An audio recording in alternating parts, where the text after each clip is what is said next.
와룡봉추입니다. 오늘 2월 15일 화요일인데요. 사실 어제 이제 산업 전망, 오늘 이제 관련된 관련 종목 이런 것들을 좀 말씀을 드려야 되는 상황인데, 시장 상황이 워낙 좀 녹록지 않은 상황이고, 지금 상황에서 아마 여러분들이 조금 더 관심이 있고 좀 더 궁금해 하실 부분, 오히려 더 필요한 부분이라고 생각되는 부분이 현재 이 금리 인상과 관련해서 앞으로 어떻게 이제 진행이 될 것이냐, 지금 시장의 상황 어떻고 앞으로 어떻게 될 것이냐, 그에 따라서 주가가 어떤 방향으로 움직이게 될 것 같은가 하는 부분, 그리고 현재 지금 우크라이나와 관련해 가지고 조금 이제 이 긴장도가 상당히 많이 높아지고 있는데 이 부분과 관련한 얘기들을 조금 드려볼 수 있도록 하겠습니다. 자, 바로 들어가 보도록 하죠. 자, 먼저 지금 주식시장의 상황입니다. 현재 상황입니다. 작년 6월부터 시작해서 한국 증시는 우리 증시는 꺾이기 시작을 했는데요. 전체적으로 이제 작년 6월에 3,300포인트 위로 올라서면서 고점을 만들었고 그 이후부터 꺾이면서 지금 작년 6월부터니까 지금 8개월째 하락이 계속 진행이 되고 있습니다. 이게 과거의 상황과 지금의 상황이 조금 다르다라고 볼 수 있는 부분 중에 하나는 대체적으로 과거 같은 경우에는 짧게 보면 한두 달, 한 달 정도, 조금 길게 보면 한 4, 5개월, 5, 6개월 정도면은 대체적으로 하락하는 그 어떤 추세적인 흐름, 이런 부분들이 대체적으로 정리가 좀 되는 상황들이 거의 대부분이었습니다.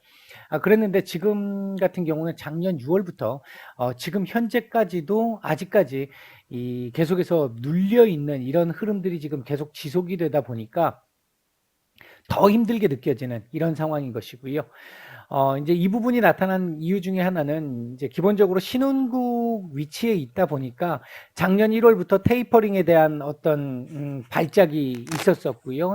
그다음에 이제 금리 인상, 대차 대조표 축소 이런 부분들 얘기가 나올 때마다 긴축 얘기가 나올 때마다 신흥국 시장들이 이제 DM 시장보다는 훨씬 더 선진국 시장보다는 훨씬 더 민감하게 반응을 하다 보니까 이제 그 부분들도 좀 있었었고 여기에 이제 우리 국내적인 문제들도 따로 좀 있었던 부분들이 있었죠.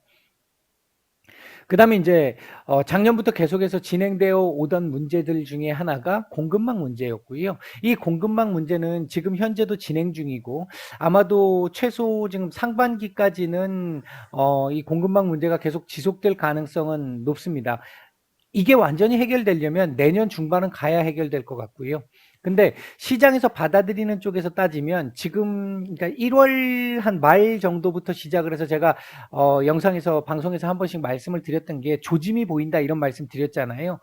조금 빨리 말씀드렸던 그 시기가 12월 한 말경부터였고 이제 그 부분들이 하나씩 하나씩 이제 이 그 조짐들이 가시화하기 시작을 하고 있습니다. 가장 대표적으로 이제 얘기할 수 있는 부분이 LA 롱비치 항구 쪽에 있는 이 대기 선박들 수인데 이 부분들이 지금 상당히 많이 한 3분의 1가량이 지금 줄어든 상태고요. 그런 흐름에서 놓고 봤었을 때 일단 그리고 이제 지금 최근에 나오고 있는 지표들을 놓고 보면 공급망 문제가 조금씩 해결될 기미를 보인다. 조짐 정도가 나오고 있다. 가시화되고 있다. 이런 부분들을 조금 볼 수 있는 그런 흐름들이 좀 보였습니다. 그다음에 이제 작년 여름에서 가을 넘어가는 8월이죠. 여름에 작년 8월에 외국계 증권사 쪽에서 수상한 리포트 이거 그 당시부터 계속 제가 말씀드렸습니다. 삼성전자, SK 하이닉스 매도 리포트가 나왔는데 이거 이렇게 나올 만한 상황이 아니다. 더군다나 미국 쪽에 똑같은 반도체 그 회사들 같은 경우에는 상향 리포트 내놓고 우리나라만 하향 리포트를 낸다. 근데 그 리포트가 나오기 직전에 외국인들 공매도가 상당히 많았고요. 이 리포트가 나오고 나서 외국인들 엄청나게 매도가 나오면서 주가 급락을 했고 주가가 급락 그러니까 삼성전자, 하이닉스 주가 급락 나오기 시작하니까 지수 전체적으로 급락이 나왔고요. 그리고 이 급락이 나오는 상태에서 바닥권에서부터 외국인들 조금씩 담기 시작하다 작년 11월부터 시작해서 다시 매수 리포트로 돌아섰습니다. 이 얘기 제가 말씀을 드렸던 부분이 있었죠. 기억이 나실 겁니다, 아마. 그랬음에도 불구하고 어쨌든 이 반도체 섹터의 여파가 완전히 회복되지 못한 상태에서 계속해서 추가적인 악재가 그 이후로 계속 나오다 보니까 시장 제대로 회복이 안 된 상태였고요. 지난 1월 한 달 동안 와 정말 이거 정말 대단했는데요.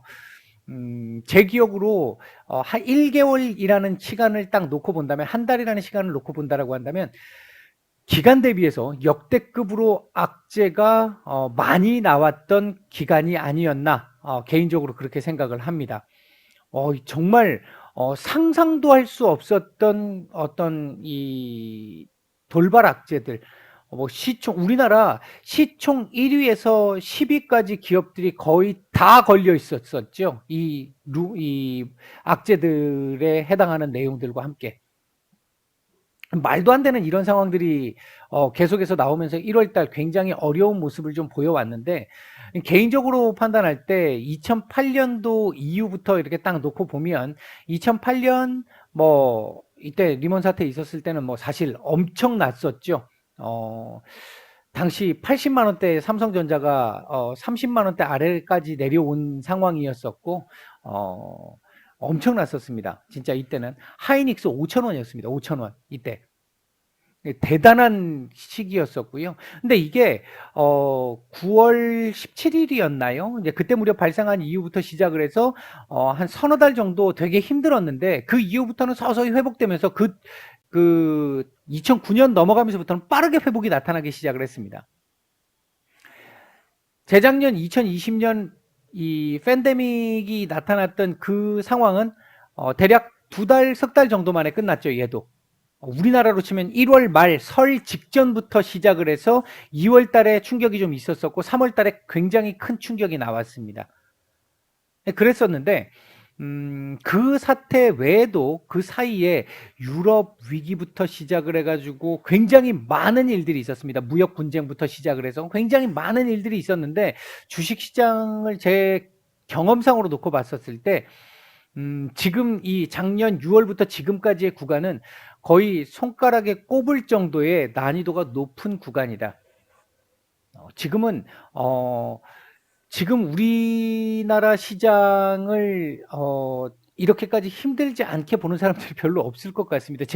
적어도 제가 봤었을 때는 지금 역대급 고난이도의 구간이다라고 저는 지금 생각을 하고 있습니다. 작년까지만 해도, 작년 한 9월, 10월, 11월 요때까지만 해도 뭐 이런 정도의 구간들 있을 수 있다. 제가 그런 말씀들도 몇 번 드렸었고, 제 주변 사람들한테도 그런 얘기들을 좀 했었는데, 이게 이제 그 뒤부터 어느 정도 추세 전환이 나타난다라는 걸 전제를 하고 갔던 거죠. 특히 이제 1월 정도부터. 1월, 2월은 보통 1월 효과가 있기 때문에 2월 초중순까지는 반등이, 이제 그 전에 급락이 나왔다라고 한다면 반등이 나왔어요. 거의 대부분이. 그러니까 이걸 전제로 봤었을 때, 뭐 충분히 나올 수 있어. 조금 과도하지만, 좀 심하긴 하지만, 기간도 좀 길어졌고 심하긴 하지만 뭐 그럴 수 있어 라고 생각을 했는데, 1월 달까지 엄청나게 때려내고 지금 2월 달도 아직 제대로 회복이 되지 않는 상황을 놓고 본다라고 한다면, 이 정도의 구간은 과거에 그다지 많지 않았던 것 같습니다. 거의. 지금 현재 이 시장을 이렇게까지 꺾어내고 있는 거에 가장 큰, 작년 1월부터 꺾기 시작했던 그 흐름은 금리 인상입니다. 그리고 최근 시장을 굉장히 불안정한 구간으로 몰고 가고 있는 건 우크라이나 문제죠. 오늘 지금 이 얘기는요, 요 금리 인상과 우크라이나 문제를 기준으로 놓고 말씀을 조금 드려보고자 합니다. 자, 가보죠. 자, 먼저 금리 인상, 즉 인플레이션 문제입니다. 작년 1월 달에 테이퍼링 언급이 나온 이후에 주식시장 발작 시작했습니다. 그때부터 시장 성격이 바뀌기 시작을 했고요. 그때부터 사실 조금씩 문제가 좀 발생을 하기 시작했습니다. 시장이 성격이 바뀌면서. 1월 12일인가 그랬죠. 14일인가. 그리고 이제 11월부터 테이퍼링이 시작이 됐고요. 막상 시작되고 나서는 이 테이퍼링 문제 때문에 발생한 문제는 없었었죠.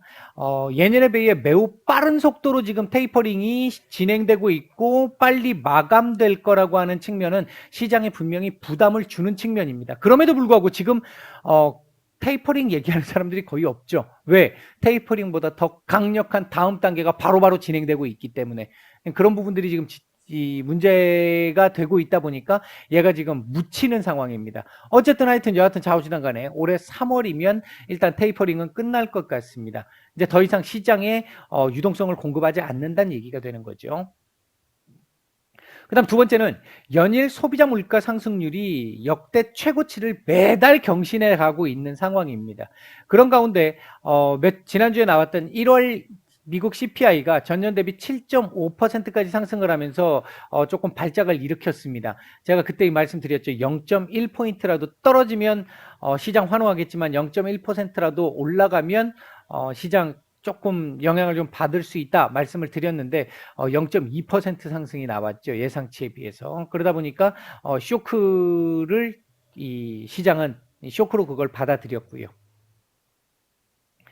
최근까지의 지표들을 대부분의 지표들을 보면 인플레이션 지표들을 보면 사상 최고치를 기록하고 있습니다. 이게 이제 계속 부담스러운 측면이고 연준이 강한 이 공격적 매파적 움직임을 보일 수밖에 없는 이유이기도 하죠. 이 지금 현재 상황을 보면 임금 상승이 계속되고 있습니다. 임금 지금 많이 올랐습니다. 그동안 몇 차례 말씀드렸습니다만 임금이 굉장히 많이 올랐는데도 불구하고 실질 금리가 마이너스에 지금 이 위치에 있다라는 거. 그러니까 쉽게 얘기하면 월급 올라간 것보다 물가가 훨씬 더 많이 올라서 실제적으로 따지면 월급 깎인 거하고 똑같은 상황이다. 이렇게 보시면 될 것 같습니다. 지금 전에 말씀드렸지만 맥도날드에서 이 알바하는 알바생들이 시간당 지금 3만 원 이상 받고 있는데 3만 5천 원 가까이 이렇게 받고 있는데 그렇게 받는 것보다 이게 15,000원 무렵에서 시작했잖아요. 그렇게 받는 것보다 지금 물가가 더 많이 올라갔다라는 거죠. 그러니까 이 사람들도 과거에 비해서 이렇게까지 많이 받고 있는데 나가서 뭘 쓰려고 생각을 해보니까 다른 물가는 더 많이 올랐어. 나 옛날보다 더 상황이 안 좋네. 이렇게 생각을 하게 된다는 거죠. 주택가격 상승도 마찬가지고요. 그러다 보니까 현재 연준의 최대 목표는 인플레이션을 두드러 잡는 게 돼 있습니다. 원래 연준의 이 목표 뿐만 아니라 우리나라도 마찬가지입니다. 전 세계 자본주의 국가들의 중앙은행들의 전체적인 목표는 물가 안정, 즉 인플레이션을 나타나지 않게 만드는 물가 안정과 완전 고용입니다. 그 와중에 연준 입장에서 완전 고용은 거의 지금 달성이 된 상태고요. 인플레이션 하나가 남았습니다. 그러다 보니까 고용이 견조하니까 이거 좀 강하게 때려도 될 것 같아. 이런 지금 시각이 팽배하게 지금 늘어난 지금 시장의 상황인 것이죠. 여기서 이제 한번 좀 생각을 해봐야 될 부분이 3월 50bp 얘기 나오고 있고요. 3월 50bp 얘기 나오고 있고 그 다음에 블라드 총재 같은 경우에 6월까지 그 사이에 5월 연준이 있고 6월 연준이 있는 FOMC가 있는데 여기서 25, 여기서 25 이래서 6월 말까지 1%포인트까지 금리를 올리고 6월, 7월부터 시작을 해서 QT 대차 대조표 축소까지 바로 진행을 해야 돼라고 계속 지금 연일 얘기하고 있습니다. 오늘까지도 그 얘기가 계속 나왔는데 이 부분을 좀 생각을 해보면 11월 달에 미국 중간선거가 있잖아요. 이 중간선거가 있는, 그러니까 선거가 임박한 상황에서 금리를 올리는 건 굉장히 정부로서는 부담스럽습니다. 압력을 행사할 수밖에 없는 상황일 수 있습니다. 따라서 하반기 때 금리 인상하기가 좀 쉽지 않다라고 보면 상반기 때 최대한 올려놓고 하반기 때 조금 숨을 좀 돌리자라는 의도일 수도 있습니다. 지금 이 부분이. 물론 그 의도가 지금 당장 시장에는 굉장히 불리하게 작용할 수 있는 부분인 건 맞습니다. 어쨌든 상반기에 아주 매파적으로 금리를 인상시키고 대차 대조표까지 축소를 시킬 수 있는 명분이라고 하는 부분은 11월 중간선거, 순간선거 임박하게 들어와서 9월, 10월 이때 금리 못 올린다라는 거죠. 이제 그 흐름 때문에 지금 올려야 돼라고 얘기를 하고 있는 겁니다. 강하게. 그 다음에 이제 지금 현재 상황에서 요 얘기 같이 이제 묶어가지고 보게 되면 현재 핵심 키워드가 3월에 얼마나 올릴 것인지 25bp인지 50bp인지 그 다음 올해 금리 인상은 몇 번이나 될 것인지 현재 시장에서 예상하고 있는 건 대략 5회 정도까지는 지금 시장이 받아들인 걸로 저는 지금 보고 있습니다. 올해 5회 정도 인상까지는 받아들이고 있는 걸로 보여지고 지금 50bp, 25bp면 환호를 할 것이고 50bp면 약간 눌림이 있는 정도의 상황. 그러니까 50bp에 대해서는 지금 한 절반 이상 시장이 반영을 하고 있는 상태다. 그 정도로 보여집니다. 오늘 뿐만 아니라 지금 최근에 연준 위원들 보면 블라드 총재를 제외하고는 50bp를 지지하는 사람은 아무도 없습니다. 다만 인플레이션 지표들이 너무 높게 나오니까 그 지표들이 3월달 우리 FOMC 할 때까지도 계속해서 그렇게 나온다라면 어쩔 수 없이 50bp를 올릴 수밖에 없을 것 같아. 다만 시장의 충격이 너무 클 수 있기 때문에 거기서 어떤 조절은 나올 거야. 이런 정도의 지금 얘기들이 지금 나오고 있는 상황인 거죠. 그리고 지금 시장에서는 최근에 7회에서 8회까지 지금 얘기가 나오고 있는 상태인데 아직까지 7회, 8회는 시장에서 반영되지 않은 걸로 보고 있습니다. 개인적으로 판단을 할 때는 7회, 8회가 더 강하게 나오기 시작을 하면 시장 또 이 눌림이 좀 진행될 가능성도 배제할 수는 없는 현재의 상황입니다. 제가 개인적으로 생각을 할 때는 한 5회 정도가 맥시멈이 아닐까 보고 있는데 이 부분은 뒤에 가서 다시 한번 말씀을 드릴게요. 자, 그 다음 우크라이나 문제입니다. 자, 이 우크라이나 문제가 발생한 원인 물론 여러 가지가 있겠습니다만 가장 굵직굵직한 거 몇 가지를 보게 되면요. 일단 첫 번째는 나토가 계속해서 동쪽으로 세력을 확장시켜 나가고 있다라는데 이 근본적인 원인 중에 하나가 있다라고 볼 수 있겠습니다. 여기서 요걸 하나 보여드리면요. 지도를 하나 보겠습니다. 지도를 하나 보면요. 요 지도거든요. 요게 지금 유럽과 가스관, 이 러시아의 가스관을 잇는 그 관련된 지도인데, 뭐 보고자 하는 건 이걸 보고자 했던 건 아니고요. 지금 현재 우크라이나가 이렇게 있는 상황에서, 러시아가 우크라이나 지금 손을 좀 보려고 하는 상황이잖아요. 원래, 1980년대 말까지만 해도 이게 이렇게 갈라져 있었을 당시 처음에 이렇게 갈라져 있을 당시를 보게 되면 러시아와 유럽의 나토의 어떤 이 영역 자체를 보면 여기에 완충지대가 있는 거죠. 여기까지 이만큼의 완충 아니 그러니까 요건 당시에 여기까지가 당시에 소련이었으니까 요렇게 지금 딱 보면 요건 소련입니다. 요건 소련이고 나머지 헷갈리니까 좀 지워볼게요. 자, 여기까지가 소련이고요. 그리고 이 소련과 서독 사이에 동독 폴란드가 있었습니다. 근데 지금 현재 폴란드까지 나토에 가입되어 있는 상태죠. 폴란드까지 이렇게 지금 나토에 가입되어 있는 상태입니다. 그리고 얘네들도 우리도 가입시켜줘 이러고 있는 상황이긴 합니다. 어쨌든 근데 최근 들어가지고 우크라이나 대통령 선거에서 작년이죠. 작년에 우크라이나에서 대통령 선거가 있으면서 나는 대통령이 되면 나토와 러시아 간의 양다리 외교를 펼치겠어 라고 얘기를 하면서 지금 현재 대통령이 당선이 됐어요. 그러니까 어느 한쪽 편을 들지 않고 양다리 외교를 할 거야 라고 얘기를 해놓고 그리고 대통령에 당선되자마자 그 뒤 나토한테 가서 야, 나 니네한테 가입하고 싶어 라고 얘기를 한 거죠. 나토 입장에서는 계속 정체돼 있었던 전선을 더 동쪽으로 넓힐 수 있는 기회가 되다 보니까 오케이 삐리리케이 고객이 만족할 때까지 분위기를 보이면서 나토의 그러니까 우크라이나의 나토 가입을 유도해 가기 시작을 했습니다. 우크라이나가 나토에 가입이 되게 되면 지금 그나마 여기는 얘가 남아있잖아요. 중간 완충지대가 있는데 얘가 지금 완충지대인 것인데 얘가 만약에 나토의 수중으로 넘어가게 되면 러시아와 국경을 접하게 됩니다. 중국이 남북 통일에 대해서 조금 부정적인 시각을 가질 수밖에 없는 이유 중에 하나도 북한이 한국 쪽으로 통합이 되게 되면 미군이 나가지 않는다라고 봤었을 때 미군과 국경을 맞댄다라는 게 굉장히 부담스럽고 싫다라는 얘기들이 많이 있잖아요. 그거하고 똑같은 논리라고 보시면 됩니다. 러시아 입장, 푸틴 입장에서도 이건 굉장히 부담스러운 일이 될 수 있는 거죠. 그러다 보니까 우크라이나의 나토 가입을 극구 반대하고 있는 것이고요. 이제 안보 보장을 해달라라고 얘기하는 게 이렇게 해갖고 여기에다가 무기 쫙 설치해놓고 뭐 레이더 같은 거 쭉 설치해놓고 러시아 숨통을 조이겠다는 거 아니야? 뭐 이렇게 지금 얘기를 하고 있는 상황인 것이죠. 푸틴 입장에서는.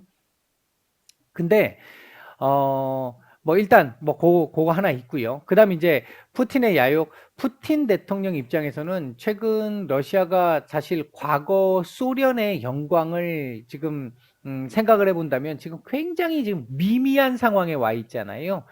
요즘 뭐 러시아 뭐 푸틴 뭐라고 얘기해도 이 글로벌 시장에서 또는 이 국제적인 정치적인 위상이라든지 이런 부분에서 굉장히 많이 지금 위상이 떨어진 상태란 말이죠. 이제 그런 상태에서 어느 정도 자신의 지위를 확보하기 위한 전략, 그리고 우크라이나 지역을 조금 더 자신의 영향하에 둠으로 인해서 과거 옛 소련 당시의 국가들에게 절대적 이 영향력을 행사하려고 하는 부분.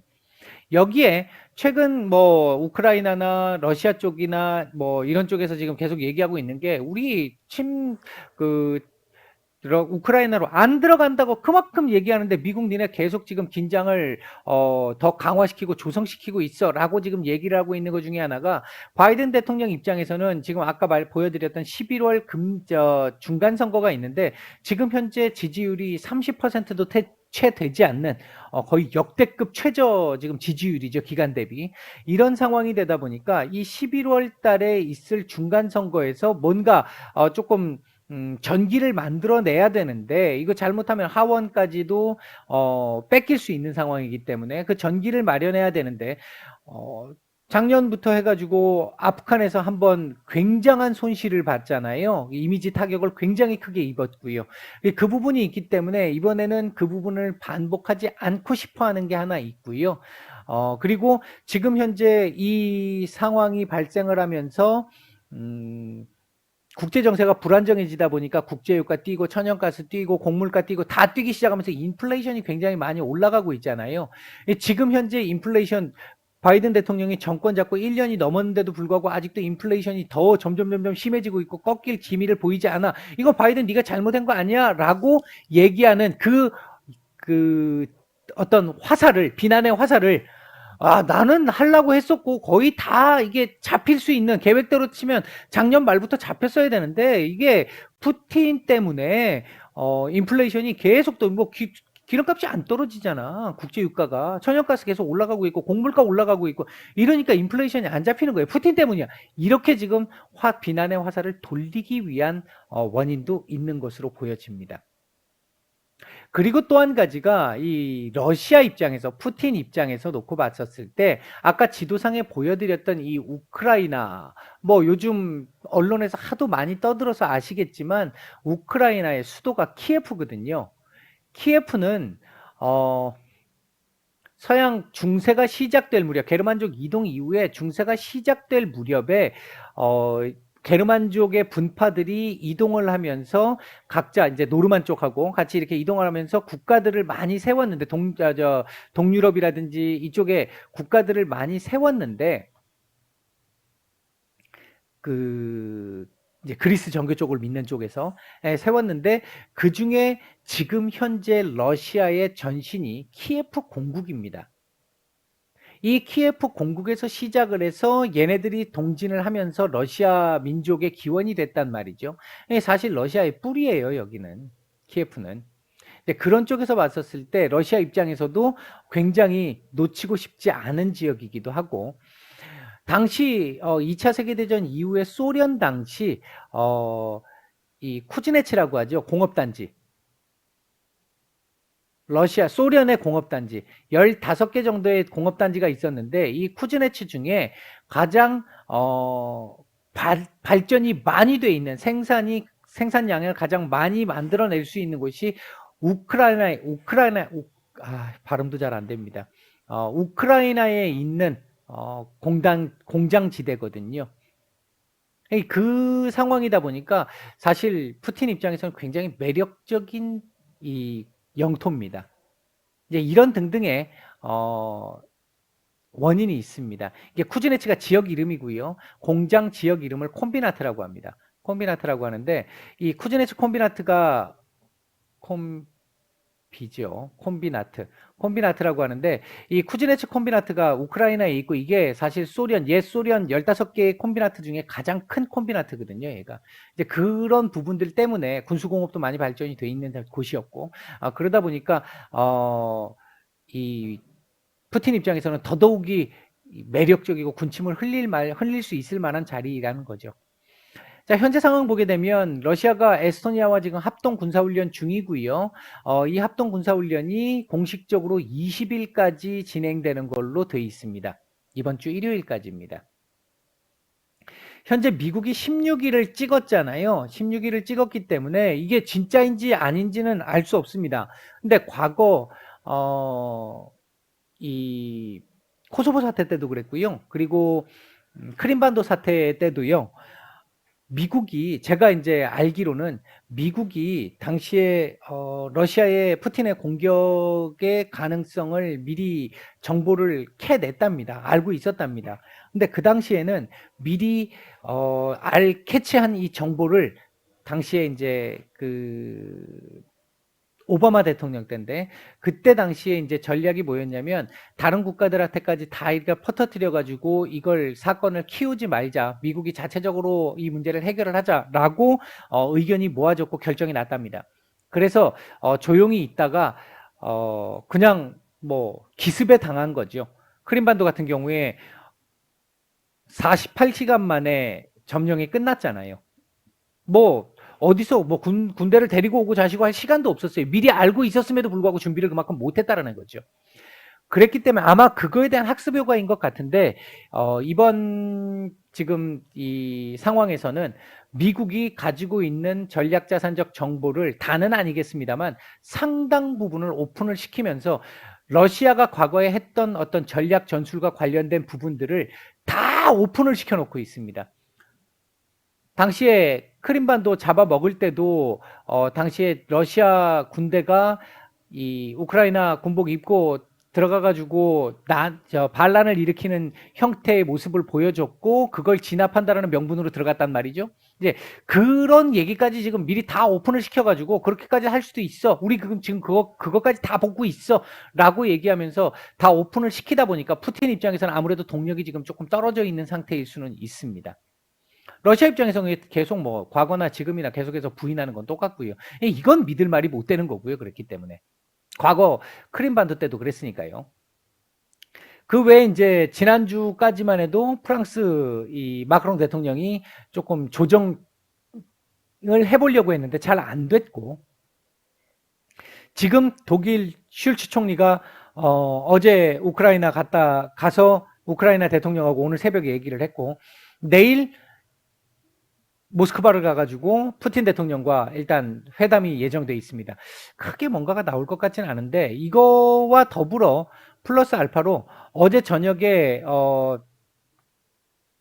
러시아 외무장관이 아직까지는 서양 애들이 지금 뭐 의도가 그러니까 전쟁을 방지하고자 하는 그 의도가 그렇게 강해 보이지는 않는데 아직 협상의 여지는 좀 남아있는 것 같아. 그러니까 푸틴 네가 얘기를 조금 더 했으면 좋겠어 하고 내 의견을 제안해 라고 얘기를 했는데 이제 우리 국무부 의견을 제안해 라고 해서 얘기를 했는데 푸틴이 이제 물어보고 아직까지 가능성은 좀 있는 것 같아 라는 대답을 듣고 나서 그래 그러면 일단 또 당분간 좀 문디반상회를 좀 해보지 뭐 이렇게 얘기를 했답니다. 그래서 당장 지금 우크라이나 문제에 있어가지고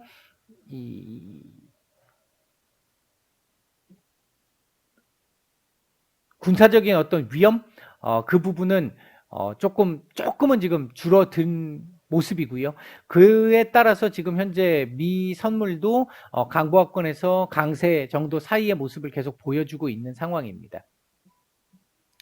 제가 연일 지금 전쟁이 나기는 어렵다라고 계속 말씀을 드리고 있잖아요. 이제 그 전쟁이 나기 어려운 이유라고 이제 그 근거를 좀 들어본다고 한다면, 첫째는 전쟁이 만약 확산될 경우 미국과 러시아 모두 제1 타격 능력을 가지고 있습니다. 한 방에 끝낼 수 있는 능력을 가지고 있죠. 서로 한 방에 끝낼 수 있는 능력을 가진 국가끼리는 가급적 싸우지 않죠. 확전이 됐었을 경우에 다 끝날 수 있으니까. 정치적, 경제적인 타격이 너무도 클 수 있다는 겁니다. 특히나 지금 이 전쟁이 만약에 이렇게 확산돼서 나타나게 된다라고 했을 경우에는 푸틴도 목숨을 걸어야 되는 상황이잖아요. 정치적인 목숨을 걸어야 되는 상황이기 때문에 그 모험을 하겠냐라는 거죠. 이제 그게 쉽지 않습니다. 그다음 두 번째는, 그러니까 예를 들면 그 자신의 엄청난 기득권을 뭐 어쩔 수 없이였습니다만, 그럼에도 불구하고 놨던 사람이 고르바초프였잖아요. 근데 그거 놓고 나서 끝이 안 좋았잖아요. 뭐 나중에 뭐 세계 노벨 평화상 이런 걸 받긴 했습니다만, 개인적으로는 굉장히 좋지 못한 이 말년을 보냈지 않습니까? 이제 그런 부분들 생각해 본다면 푸틴 역시 마찬가지거든요. 절대 놓고 싶지 않아 할 겁니다. 지금 여기서 자신이 권력을 놓게 되면 자신의 마지막도 그렇게 썩 편안하지 않을 거기 때문에 그런 부분들 생각해 볼 수 있을 것 같고요. 그다음에 이제 두 번째는 아까도 말씀드렸던 부분인데, 미국이 거의 대체적인 정보들을 다 지금 오픈을 하고 있음으로 인해서 전 세계가 이 지역을 너무 집중적으로 보고 있다는 겁니다. 이제 기습 공격 자체가 불가능한 건 아닌데 좀 쉽지 않아졌죠. 아무래도 준비를 다 하고 있으니까. 과거처럼 준비가 안 돼 있을 당시에는 빠르게 침략을 해서 자신들의 이 전략대로 딱 진행을 해가지고 이 장막을 딱 치면 되는데, 지금 그게 안 된다는 상황이죠. 그러니까 피해가 커질 수 있다는 겁니다. 과정상에서. 할 수 없는 건 아니지만 피해를 키울 수 있다는 거. 그리고 그렇게 되고 나면 그 뒤 경제적인 보복과 관련된 타격, 이게 푸틴 입장에서 무섭지는 않을 것 같은데, 그럼에도 불구하고 서로 제 살 제 깎아 먹기기 때문에 힘든 건 어쩔 수 없을 겁니다. 지금 푸틴 입장에서는 위기감 정도만 조성을 해줘도 러시아가 푸틴의 소기의 목적은 충분히 달성을 하는 거라고 생각합니다. 현재 러시아의 경제 구조를 보면 이 국제유가, 그러니까 석유와 천연가스, 이 두 개의 수출량이 러시아 전체 수출량의 40에서 50%를 차지합니다. 사실상 지금 러시아는 산유국이라고 봐도 무방합니다. 제2 매장 국가이기도 하고요. 매장량 제2위 국가이기도 하고요. 그러니까 그 정도로 지금 국제유가에 의지를 많이 하고 있습니다. 그래서 국제유가가 많이 떨어지게 되면 러시아 경제 전반적으로 좋지 않습니다. 반대로 유가가 지금 많이 올라가고 있는 상태니까 푸틴 대통령 입장에서는 손 안 대고 코 풀고 있는 상황인 거죠. 지금 현재 상황이. 충분히 지금 즐길 수 있는 상황입니다. 근데 생각해 보면 얘가 영원히 갑니까? 영원히 가지 않잖아요. 지금 현재 유럽이나 세계 각국 글로벌 사회가 자체가 전체적으로 친환경을 부르짖기 시작하면서, 지구 온난화 때문에 친환경을 부르짖기 시작을 하면서 신재생 쪽으로 지금 계속 넘어가고 있는 상태잖아요. 이것 때문에 신재생으로 넘어가고 있는 상태인데, 이 신재생이 시간이 많이 걸리죠. 효율성이 지금 많이 떨어지기 때문에 앞으로 뭐 몇십 년은 걸릴 겁니다. 최소한 20년 이상은 걸려요. 이게 대체하기 위해서는. 근데 그때까지 시간은 분명히 있죠. 러시아에. 뭐 중동 국가들도 마찬가지겠습니다만. 근데 그때까지 러시아도 또 다른 뭔가의 변화의 발판을 만들어서 그쪽으로 상당 부분 진행하지 못하면, 그 뒤에는 이게 뭐 석유 가격이 떨어질 거라고 보지는 않는데, 많이 떨어질 거라고 보지는 않는데, 그럼에도 불구하고 과거에 비해서 러시아 경제는 확 쪼그라들겠죠. 그러니까 그걸 막기 위해서는 지금뿐만 아니라 앞으로 계속 한 번씩 이런 위기감 조성을 통해 가지고 기름값을 올릴 필요가 있다라는 거죠. 그래서 돈을 최대한 빼내는 겁니다. 최대한 빼내고 그 돈을 가지고 다른 산업 쪽에 이제 신산업 쪽에 먹거리에 투자를 해서 키워 나가야 된다라는 그 부분들도 아마 제가 생각할 땐 있는 것 같아요. 그렇기 때문에 지금 이 상황을 쉽게 정리하지 않으려고 하겠죠. 그 부분은 뭐 바이든 대통령도 마찬가지일 거고요. 향후 상황을 보면요. 제가 판단할 때는 1차 16일이 될 것이고 2차는 20일 전후. 그러니까 20일 이때 20일이 딱 돼가지고 끝났어. 이 연합훈련이 끝났어. 그리고 나서 러시아로 돌아가느냐 안 가느냐 문제겠죠. 지금 현재로서는 러시아 간다고 얘기는 하고 있습니다. 러시아 쪽에서는 간다고 얘기는 하고 있는데 어쨌든 하여튼 여하튼 좌우지단 간에 제가 볼 때는 빠르면 16일. 그러니까 이제 미국 시간 그러니까 유럽이나 미국 시간으로 보시면 돼요. 16일. 늦어도 20일 전후쯤에는 해결될 가능성이 한 가지 있다. 또 한 가지는 만약에 이때까지 해결되지 않는다라고 하면 긴장도가 계속 있는 상태가 지속된다라고 한다면 그때는 늦어도 한 3월 초 조금 이제 여유를 둔다면 3월 초중순 정도까지 그때까지는 뭔가 타협이 나올 가능성은 굉장히 높다라고 보고 있습니다. 왜? 우크라이나 지역이 이제 3월에서 4월 넘어가는 그 시점 또는 4월 이후부터 시작해서 보면 이제 얼었던 땅이 풀리면서요, 녹으면서 전 세계 최고의 진흙탕 지역 국가랍니다. 거의 그 일대 지역이 진흙탕이 엄청나게 심한 게 유명하답니다. 굉장히. 진흙탕 밭이 된다라는 거는 나중에 뭔가 움직임이 필요했을 때, 군사적으로 움직임이 필요했을 때, 탱크가 움직이거나 장갑차 이런 애들이 움직여야 되는데 그거 못 움직인다는 얘기가 되는 거죠. 그렇게 생각을 해보면 3월 말에서 4월 초 그 전까지는 해결이 돼야 돼. 근데 요때까지 임박해서 러시아가 뭔가를 하려고 하면 어차피 니네 이제 여기서 더 이상 못 하잖아. 협상력을 잃는다는 거죠. 지렛대를. 협상의 지렛대를 잃는다는 거죠. 그렇기 때문에 그 지렛대를 가지고 있는 시기라고 한다면 늦어도 3월 초 또는 3월 초중순 맥시멈 요 정도까지는 아마 해결을 보지 않을까. 제가 개인적으로 생각할 때는 뭐 전쟁은 안 날 거라고 생각을 하고 있고 그냥 어떤 위협감만 계속해서 좀 높였다, 긴장도를 높였다, 낮췄다, 높였다, 낮췄다 하는 그런 정도로 상황 관리 정도만 들어가는 상황이 나오지 않을까. 그러는 가운데 16일, 20일 또는 3월 초중순 그 정도 라인 안에는 이 부분이 해결되지 않을까 개인적으로는 그렇게 보고 있습니다.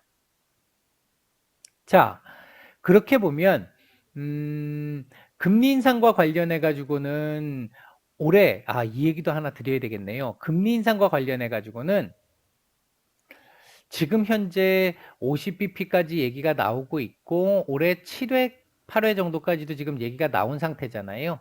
이게 지금 2월 현재 시점입니다. 2월 중순의 현재 시점입니다.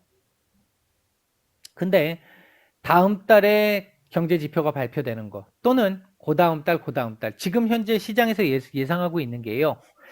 한 향후 2달 정도 뒤 4월을 보고 있는데 4월 정도부터는 인플레이션이 조금씩 꺾일 것이다 라고 보고 있는데요. 그 이제 근거 중에 하나가 지금 이제 조금씩 조짐을 보이고 있다라는 그 측면과 함께 4월부터는 지난번에도 말씀을 드렸습니다만 기고 효과가 나타났죠. 작년 4월부터 인플레이션이 엄청 뛰었기 때문에 전년 대비했었을 때 올 4월부터는 굉장히 낮아지는 겁니다. 착시 효과가 나타난다는 거죠. 이제 그런 측면에서 놓고 봤었을 때 이때쯤부터 시작을 해서 만약 인플레이션 지표들이 조금씩 둔화되기 시작하면서 잡히는 이제 조금씩 잡히려고 하는 그런 흐름들이 나오게 된다. 그렇게 되면 연준은 빠르게 또 이 상황 변화를 취할 수 있습니다. 제가 이거 몇 차례 말씀드렸던 샤워기의 뜨거운 물과 찬물 관계처럼 왜 지금 금리 인상하고 계속 매파적으로 가게 되면 가게 될수록 경제 침체가 나타날 수밖에 없어요. 기업들 입장에서는 부담이기 때문에 수요 어떤 욕구도 줄어들기 때문에 수요가 이제 그렇게 생각을 해보면 3월 그러니까 늦어도 4월이 될 것이고 아니면 3월 FOMC가 될 수도 있겠죠. 3월 FOMC가 될 수도 있을 것이고 여기까지 만약에 3월 FOMC에서도 조금 매파적인 얘기들이 좀 나온다든지 한다 하더라도 그 이후에 나오게 될 인플레이션 경제 지표들에 따라서 계속 바뀔 거예요. 그 지금 5번이다, 얼마나 올린다, 얼마까지 올라갈 거다, 이게 큰 의미를 갖지 않는다라고도 볼 수 있습니다. 그냥 큰 틀이고 시장이 인정하는 정도. 지금 시장에서 50bp, 3월 50bp에 5회 정도까지는 지금 반영이 일부 다 돼 있어요. 요건 반영을 조금 더 해야 되긴 할 것 같은데 반영이 웬만큼은 돼 있습니다. 그렇다고 한다면 지금 최악의 상태까지 지금 다 반영이 돼 있는 상태이기 때문에 이후에 요거보다 조금 더 비둘기적으로 얘기가 나오게 되면 시장은 그에 대한 반응을 할 수밖에 없습니다. 우호적인 반응을. 그 부분 하나 생각을 해보시고요. 그리고 이제 4월, 5월 이렇게 넘어가면서부터는 지금 정부에서도 얘기했던 부분과 관련이 있는데 MSCI 편입 이슈가 있잖아요. 이 MSCI 편입 이슈 자체 이게 6월인데 6월 편입이면 이제 바로 6월 달에 편입되는 게 아니라 이제 그 관찰국으로 들어가는 거죠. 관찰국으로 들어가면 1년, 그러니까 1년 관찰국으로 1년 있어야 되고 그 뒤에 유예 기간 이제 그 포트폴리오를 옮기는 시간이 필요하기 때문에 그 시간 1년 정도에서 2년 정도 뒤면 그러면 2년 뒤라고 한다면 2024년이 되겠죠. 이때쯤이면 MSCI 편입이 가능합니다. 지금 현재 역외 환율 시장만 만들어진다라고 한다면 어느 정도 가능성은 좀 있을 것 같고 이게 나온다라고 했었을 때 우리가 의식적으로 조금 더 해야 될 건 경영진들의 또는 대주주들의 이 일반 이 소액주들 일반 주주들을 지나가는 도구만큼도 이 취급을 안 하는 이런 부분에 대한 의식을 좀 바꿔 나가는 지금 뭐 그런 운동들이 지금 있는데 그 부분들 계속 진행돼야 될 거라고 보고 있는데 어쨌든 4월에서 5월 정도 넘어가는 시점부터 시작해서는 요 이슈가 나타나기 시작할 것이다. 어제 오후에 장마감 무렵쯤에 골드만삭스에서 나왔던 내용이 있었죠. 한국이 만약에 MSCI 선진국 지수에 편입이 된다라고 한다면 4,500포인트 정도까지 지수 가능하다. 제가 이거 편입되면 5,000 정도까지 가능합니다라고 올 초에 말씀드렸었잖아요. 작년 말에 말씀드렸잖아요. 충분히 가능성이 있다고 보고 있습니다. 그 정도로 이건 좋은 호재에 해당합니다. 그다음에 이제 우리나라 쪽에서 이제 일부 단체 쪽에서 나온 얘기인데 기축통화의 편입 여부 이것도 굉장한 거죠. 국가 위상의 문제인과 동시에 이제 통화 스와프 이런 거에 대한 부담도 확실히 줄어들 수 있고 확실히 안정적인 흐름이 나올 수도 있는 우리나라의 예를 들어 우리가 MSCI 선진국 지수에 편입이 됐었을 때 그 편입 비율도 조금 더 편입 비율에 우호적인 영향을 줄 수도 있게 만드는 그 부분 중에 하나가 기축통화의 편입이죠. 지금 현재 달러, 그다음에 유로화, 엔화, 위안화 이런 정도 지금 뭐 거래가 되고 있잖아요. 거래가 되고 있는데 여기에 지금 원화가 만약에 들어간다라고 한다면 굉장한 이것도 호재가 될 수 있습니다. 이게 이제 하반기 들어가면서부터 시작해서는 그러니까 금년 한 4월, 5월 이후부터 시작을 해서 하반기로 넘어가면서부터는 이런 이슈들이 있을 거고 아까 말씀드렸던 연장선상에서 봤을 때 현재 최대로 매파적인 금리 인상 관련해 가지고 최대로 매파적인 얘기들 이슈들로 지금 다 점철이 된 이 상황이기 때문에 여기서 더 매파적인 얘기가 나오기는 어렵습니다. 그냥 예상한 대로 매파적으로 나온다라고 한다면 시장은 옆으로 기는 흐름 나오겠죠. 뭐 예상 다 했으니까. 근데 만약에 지금 최악의 상황을 가정을 하고 만들어진 이 시나리오에서 조금이라도 괜찮은 흐름의 얘기가 나오게 된다라고 한다면 시장은 우호적인 반응을 할 수밖에 없겠죠. 이런 측면에서 놓고 봤었을 때 우리 증시 같은 경우는 제가 연초에 그러니까 연말에 1, 2월 괜찮았다가 그 뒤에 조금 눌림이 좀 있고 하반기 들어가서 강해지면서 전체적으로는 전야 구간 정도 나타날 겁니다라고 연말에 말씀드렸던 그 흐름 시각은 지금도 그대로 유지를 하고 있습니다. 이렇게 되면 이제 어떤 방식으로 내가 이제 시장 만약에 제가 지금 보고 있는 시각을 말씀을 드렸으니까 그 시각에 따라서 여러분들이 이제 한번 생각해 보실 수 있는 그런 지금 우리 정기 구독방에 계시는 분들 같은 경우는 한번 생각해 보실 수 있는 부분들이 필요할 것이고요. VIP방에 계신 분들 같은 경우는 뭐 그 부분 제가 지금 이거 지금 생각한 부분 반영해서 아마 움직여 나가게 될 거다. 요렇게까지 말씀을 드리겠습니다. 일단 너무 이 두려워하지 마시고요. 요 구간 지금 보면 2월에서 지금 이제 2월이잖아요. 지금 2월에서 길면 3월 중순 FOMC까지 3월 16일 FOMC까지 또는 뭐 우크라이나 문제가 그때까지 갈지 모르겠습니다만 그때까지 간다고 한다면 3월 말 정도까지도 최대한 될 것 같은데 여기까지의 흐름까지는요. 제가 봤었을 때는 우리 시장 같은 경우 전 저점 2600 살짝 깨는 지점 자리 있었잖아요. 전 저점에서 2800한 20포인트 요 정도 사이 20포인트 요 정도 사이에서 박스권 흐름 나오면서 뭐 추세적인 흐름을 만들어내지는 못할 거라고 보고 있습니다. 여기서 조금 올라왔다가 또 조금 밀렸다가 이런 흐름들이 계속 좀 지속되면서 박스권 흐름이 나오지 않을까 보고 있고요. 요 이슈들이 지나가고 나서 얘네들 얘기들이 나오기 시작할 시점쯤 되면 그때부터는 조금 시장이 조금 정상적인 흐름으로 나오지 않을까. 일단 큰 틀에서 그렇게 보고 있다. 이렇게 말씀을 드리고 정리를 하도록 하겠습니다. 마치겠습니다.